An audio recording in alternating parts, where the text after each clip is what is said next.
Tonight you're going to be talking to us about emotional responses to fiction. I wonder if you could tell us a bit more about that.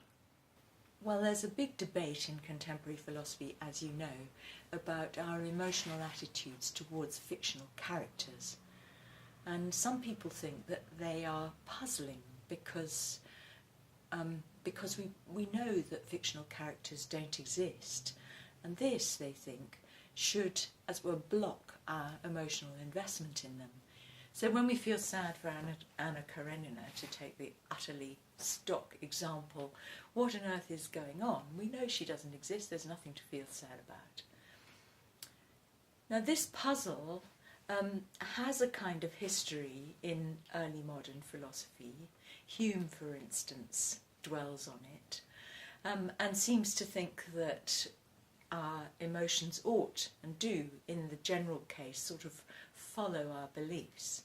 So that if you believe that Anna Karenina doesn't exist, then you won't get fussed about her. But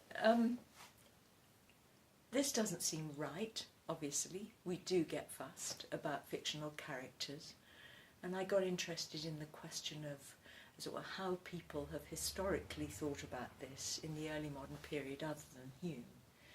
And I think most people don't take this kind of Humean view.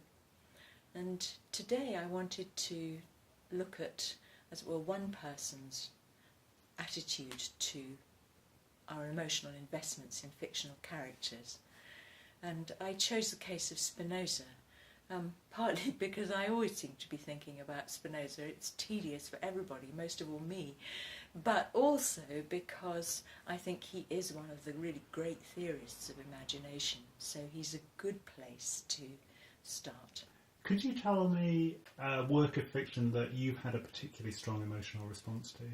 I think I have pretty strong emotional responses to fiction most of the time. Recently, for example, I read a novel by Siri Hustvedt, which is called The Blazing World, and I was interested in that novel because she's sort of playing on a title from a 17th century philosopher called Margaret Cavendish.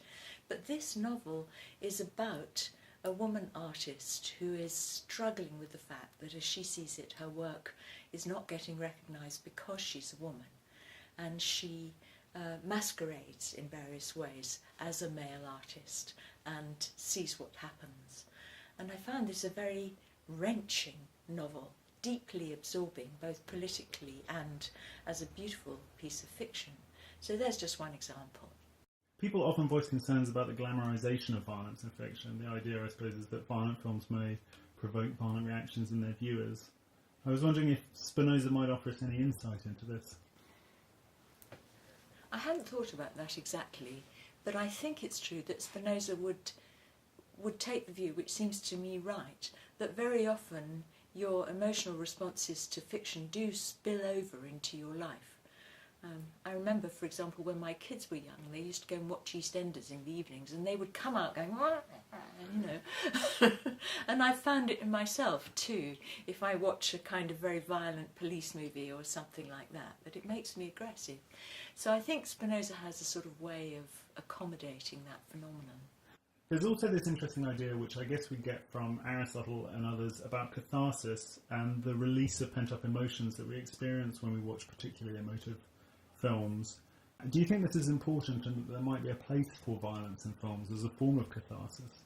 Yeah, I think it does happen, and I think Spinoza is particularly interested in our response to plays, as Aristotle was, of course, and I think that they can be cathartic, but also, as we were just saying in the case of film, it's a very, very difficult reaction to control, and it can be dangerous.